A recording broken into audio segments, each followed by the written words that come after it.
tidak pernah jadi terdakwa di proses peradilan Nikita Mirzani. Artinya itu adalah poin yang terlihat tergambar pihak mereka tuh maksa supaya orang sekelilingan Nikita atau teman-temannya Nikita jadi tersangka dan jadi terdakwa dan dipenjara. Itu satu. Nah, kedua, terkait dengan yang namanya Dr. Samira. Laporan Dr. Samira ya yang di Subdit Kamnet Polda Metro Jaya itu kemarin saya mendampingi saksi. Mbak, cepetan Mbak. Saya mendampingi saksi yang dimana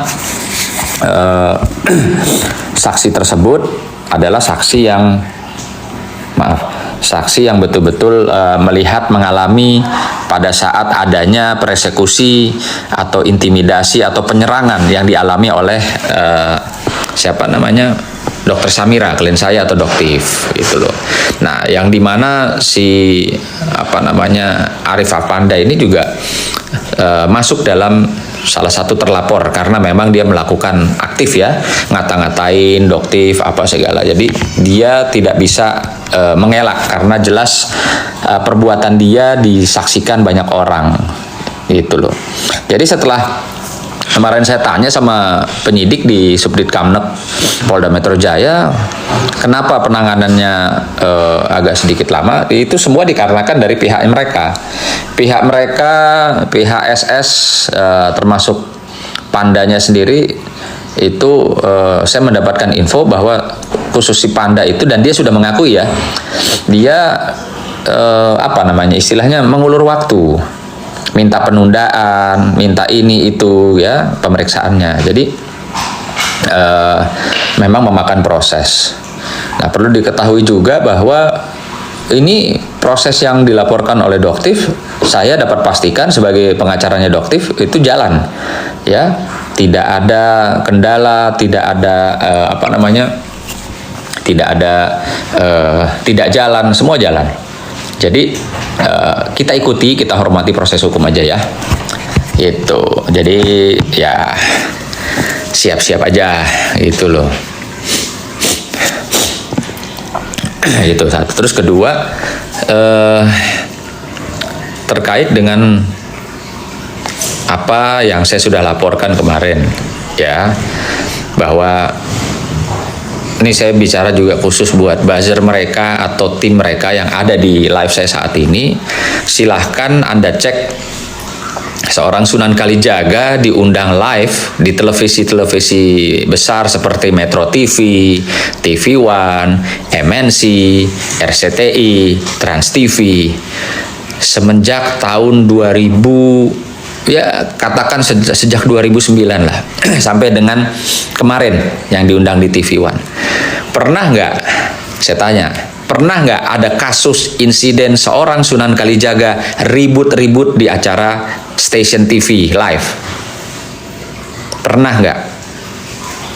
Silahkan kalian cari tahu sendiri, pernah nggak saya ribut-ribut ya, atau dibilang saya membuat kegaduhan? Tidak pernah. Tidak pernah satupun.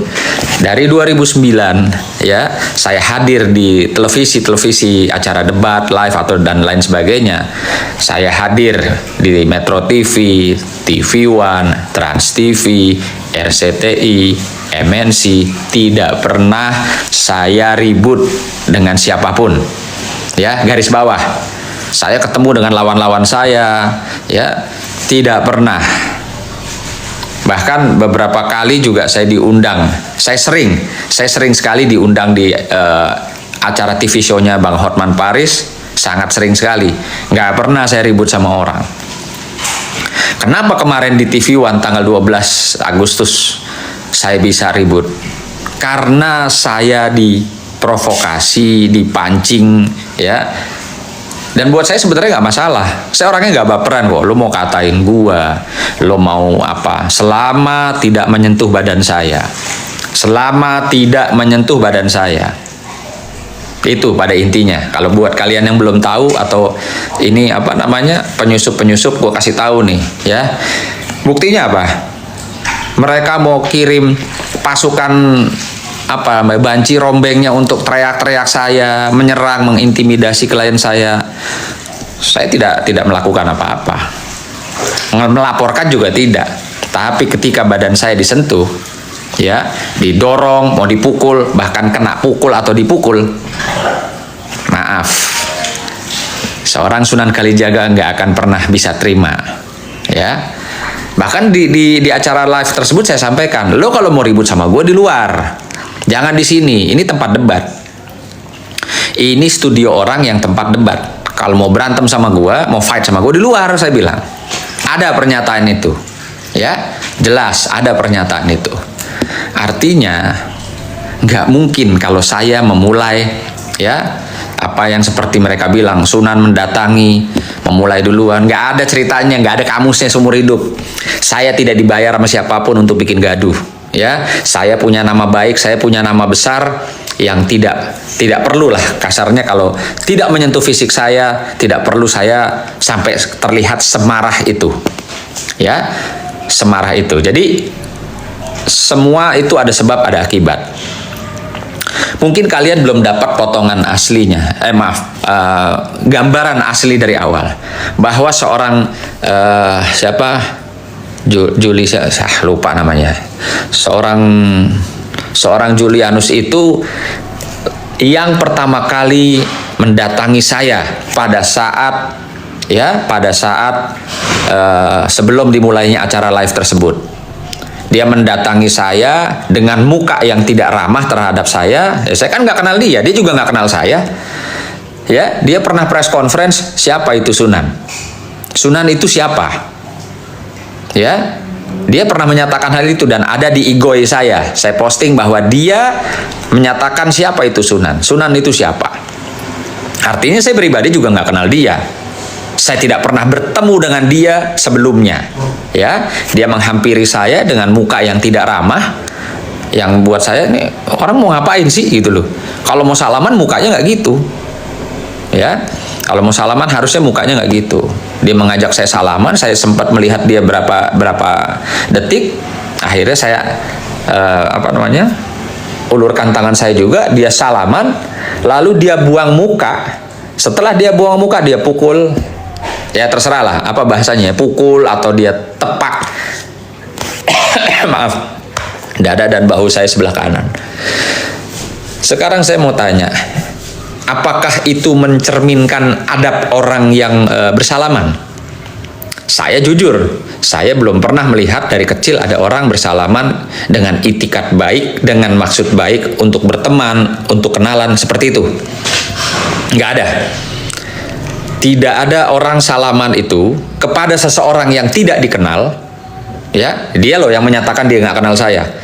Dengan wajah nggak enak, dia ambil tangan saya, lalu dia buang muka. Setelah dia buang muka, beberapa detik kemudian dia pukul. Ya, dia tepak dada saya. Itu nggak ada.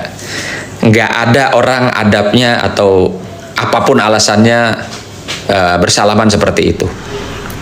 Jadi buat saya itu sesuatu yang, wah, apa nih orang ini maksudnya gitu kan. Nah, setelah acara debat selesai, host menyatakan silahkan Bang Sunan, Bang Julianus bersalaman. Nah, itulah kesempatan saya untuk mendatangi dia. Untuk mendatangi dia dan jelas pada saat saya datang, tidak ada yang namanya tangan saya kanan kiri, ya, mengangkat itu nggak ada. Yang ada adalah saya dekati dia supaya nggak rame. Ya, saya mendekati dia juga bukan teriak-teriak, saya dekati dia. Lu kenapa sama gua? Ada masalah apa sama gua? 2 kali saya menyatakan itu di hadapan si Julianus. Lu ada apa sama gua? Lu kenapa sama gua? Pertanyaan yang saya lontarkan itu semata-mata ingin mengkonfirmasi, lu tadi ngapain salaman kayak gitu gayanya sama gua sebelum acara mulai? Ya, sebelum acara mulai. Jadi saya tanya, sebelum dia jawab, nah gerombolannya dia itulah yang mendatangi saya, menyerang saya. Dari belakang ada yang badannya besar, nempel ke punggung saya. Dari depan ada si bapak Surya itu mendorong saya dan bersiap-siap mengacungkan pukulan tangan kanannya kepada muka saya. Kira-kira wajar nggak saya marah? Terserah buat kalian mungkin yang tidak baper atau nggak banci, maaf, atau yang banci gitu. Kalau buat saya nggak bisa. Saya sendiri, saya dikelilingi 3 orang, saya didorong mau dipukul. Kira-kira saya harus pulang nangis gitu? Wah, itu bukan sunan kalau kayak gitu. Dari situlah kalau kalian pintar, smart, apa sih penyebab kegaduhan itu, dan semua sudah saya jadikan alat bukti. Gitu loh. CCTV juga ada. Kemarin saya diperiksa, saya diperlihatkan CCTV bahwa memang betul terjadi penyerangan terhadap saya, gitu loh ya. Jadi kalian ini, atau khususnya kelompok abu-abu itu, jangan membangun opini tanpa bukti dan fakta. Kalau saya orang hukum, ya, saya orang hukum. Jangan diajak pembuktian atau fakta. Pasti saya buktikan.